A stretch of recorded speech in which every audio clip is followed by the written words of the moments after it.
Welcome to Christianity in Turmoil. In the discussion of whether annihilationism is biblical, one of the many points of contention that one will resort to is what exactly does the word destroy/perish mean, known as Apollumi. The reason this is so important to understand is that this is the word that is used when applied to the final fate of the unrighteous, used in many different passages such as Philippians 3:19, Galatians 6:8, and of course, even the most popular text to use in evangelism, John 3:16. As us annihilationists would argue, we believe that the word destroy means to kill, and perish means to die physically. However, as believers in eternal torment will argue, they believe that this word, when applied to the unrighteous, means to lose or to ruin, and since all of the lost are in Gehenna and are not saved, therefore they are destroyed in the sense of being lost. So, what does this word Apollumi mean? Well, let's go over it.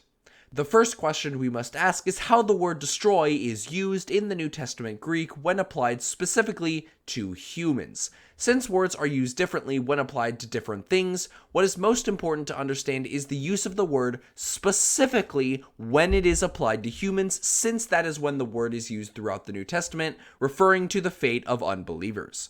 To give a good framework of this word, let's simply go over every single usage when applied to a human in the Gospel of Matthew. Here is the first example in Matthew 2:13. And having been warned by God in a dream not to return to Herod, the Magi left for their own country by another way. Now when they had gone, behold, an angel of the Lord appeared to Joseph in a dream and said, "Get up, take the child and his mother and flee to Egypt, and remain there until I tell you. For Herod is going to search for the child to destroy him."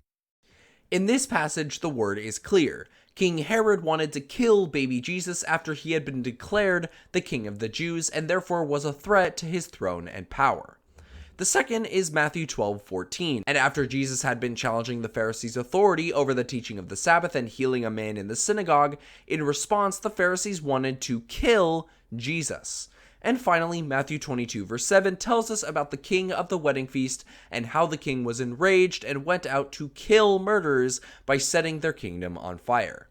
This list of verses excludes Matthew 10:28, which is a passage that I have already discussed in a previous video. If you want to go check that out, it will be linked in the top corner. And this is not only limited to the Gospel of Matthew, it's pretty much every single time in the Gospel narrative that the word destroy, when applied to humans, means to kill. We can see this in Mark and Luke outside of one instance, which I will go over in a moment. But what about perish? Does it mean to suffer or to die? In modern English, it may mean die, sure, but what about ancient Greek? Well, perish is a little bit more convoluted depending on its context, but when applied to humans, the only times perish would be confusing is if its usage is being taught in the context of Gehenna. However, it's based on a preconceived notion about what perish means. There are scriptures that undeniably talk about perish as death. For example, in Matthew 26:52, after Peter cuts off the Pharisee's ear, Jesus says that those who take up the sword will perish by it. In context, this means that anyone who uses the sword will therefore die by it, as a strong warning about how the way of the Lord is not by unnecessary violence. Or take 1 Corinthians 15:18 that says that if there is no resurrection of the dead, verse 17, then those who have fallen asleep or died in the Lord have perished, aka died forever. Finally, there's Acts 5 verse 37 that says that Judas of Galilee, not Judas Iscariot, led a rebellion in the days of Quirinius, who was a Roman aristocrat known as the Gallenite Revolt in opposition against taxation to the Romans, and after he died in rebellion, the followers were scattered. Therefore, because all of these examples refer to perish as death, why would this be any different than the uses in the passages listed on screen? Now, many people who believe in the doctrine of eternal torment would argue this and say that there is a use of the word Apollumi applied to humans that does not mean death and simply refers to being lost. This appears in the prodigal son, where the father simply describes the son as lost and now being found.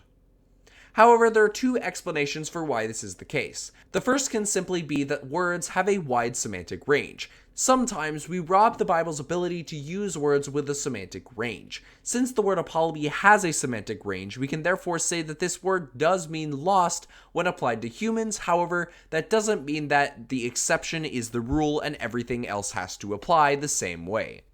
However, in the story of the prodigal son, verse 24 sheds a little bit of light on the situation that the father thought that the son was physically dead.